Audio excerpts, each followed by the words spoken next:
Imagine a blockbuster game that costs $0 and yet make billions every year. Now imagine a classic game that costs $60 at launch and then struggles to keep an active player base. Which model is better and why? Before you skip the video, just bear with me for a second.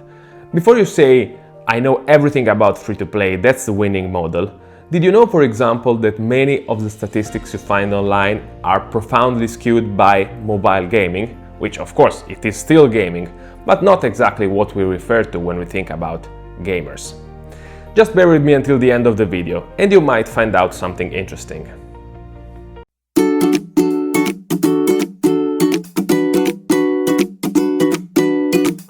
Before we move on with the video, if you're interested in gaming or the business of gaming, don't forget to subscribe to the channel, hit the like button and even leave a comment below.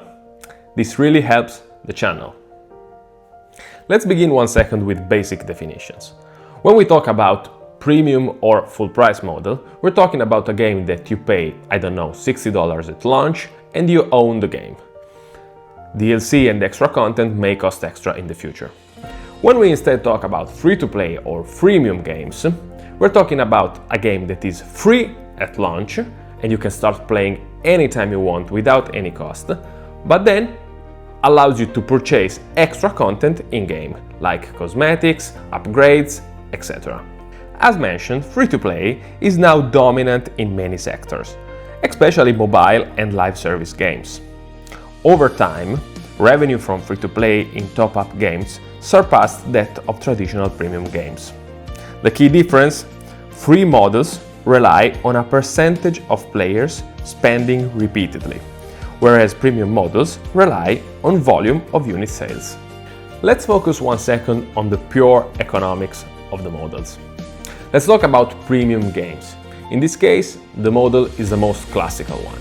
So we have revenues that are just given by price per unit sold, and the costs that are the production costs, so the development cost, the marketing cost, launch cost, etc.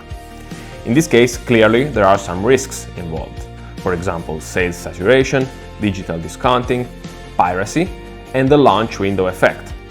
When we talk about launch window effect, we can think, for example, about Battlefield 6 that actually launched yesterday.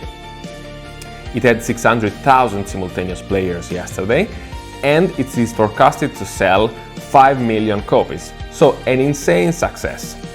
Will it be able to maintain this success, or the player base will fade over time? When we talk about free-to-play games, the business model is a bit different. The game costs $0 to start playing, but then what happens is that monetization comes later via microtransaction, battle passes, seasonal content, and limited time events, like for example Fortnitemares, the Halloween event that is going on right now in Fortnite, where people can buy skin and additional content with their own money. Did you know that actually most players never spend in free-to-play games? Just a small fraction of players, called whales, generate most of the revenues. Studies show that in free-to-play games, around 50% of revenue may come from around 2% of players. In this case, customer lifetime value, or LTV, and retention become critical metrics. You need frequent content updates, community engagement, and robust live service operation. The most famous example of free-to-play game is, of course, Fortnite. Free since launch, with billions in revenue just from Battle Pass, emotes, gliders, skins, etc. In 2018, Fortnite reportedly made $2.4 billion in revenues. More broadly, Fortnite has now generated over $40 billion in total lifetime revenue. More recently, in 2023, Fortnite generated $3.5 billion, and it remains one of the top revenue-driving properties of Epic Games. Fortnite model includes seasonal battle pass, limited time events, crossover, and premium collaboration like movies, music, pop culture to drive player spend. Let's zero in on Fortnitemares 2025, the Halloween seasonal event. This Halloween limited time event is one of the typical examples of how Fortnite makes money. This update includes new horror-themed content, collaboration, modes, and limited cosmetics. Epic confirmed major crossovers including Ghostface, Scooby-Doo, and Doja Cat as thematic content for Fortnitemares 2025. Some skins and rewards are free as part of the event, but most exclusive cosmetics and premium outfits are purchasable. This allows players to spend money as they wish in new and flashy content, and generates revenue for Fortnite, of course. Let's compare it now with a full-price example, Battlefield 6, that launched yesterday. Hundreds of thousands of players on Steam, millions of copies sold, incredible revenues, great success. But if they won't release DLCs or expansions or any additional content, we'll see revenues decrease sharply. Wait a second. If you're interested in Battlefield 6 or any other EA title, just have a look at the other video I made about the EA $55 billion deal. Let's move forward with our comparison. As mentioned, full-price games make money at launch, but still need to keep players engaged over time, with the release of DLCs, expansions, etc., which are, in general, fairly expensive contents. Free-to-play games, on the other hand, make zero at launch, but they generate recurring revenues with additional contents like skins or battle pass, etc., which is cheaper content and more affordable for players. An important difference, though, is the barrier to entry. Free-to-play games benefit from a low barrier to entry, more downloads, more players, thus more chances to convert users. Traditional games, on the other hand, must overcome initial purchase resistance. All we've said up until now seems to indicate that free-to-play is the winning model. But it's actually true? There are, in fact, trade-offs in going for a free-to-play model. For example, free-to-play games need robust live ops infrastructures, servers, content creation, balance, anti-fraud, etc. Also, free-to-play games often face backlash of fears of predatory monetization if not handled carefully.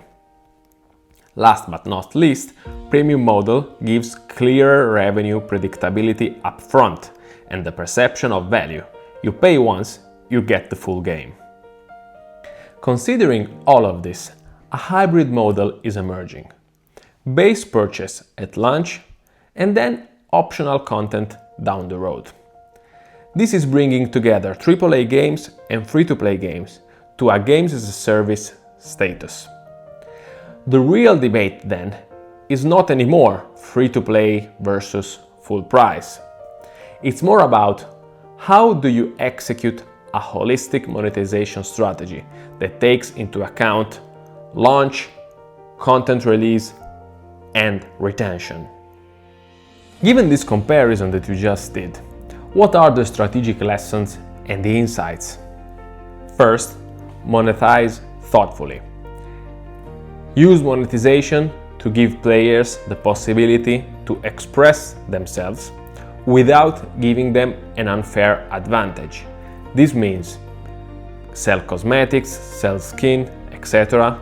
Don't sell in-game advantages or pay-to-win advantages. Second, content release is king.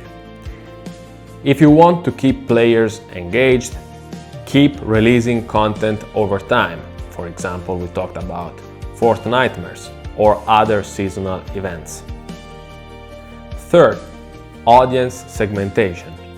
You know who you are referring to as your audience. We talked about whales, we talked about full price. Just tailor your content to your audience. Fourth, the rise of the hybrid model. As we mentioned, the hybrid model is most likely the future of gaming. Base purchase at the beginning, seasonal content or in any way additional content down the road allow you to have revenues immediately, keep developing your games, and having a stable and recurrent revenue flows. Fifth and last takeaway, don't pick your model randomly. Pick your model coherently with your audience, with your IP, and the resources you have. This is the only way to success. Considering all that we've covered in this video, which model you think your favorite game should use? Let me know in the comment section below, and don't forget to subscribe and hit the like button. And see you in the next video. Bye bye.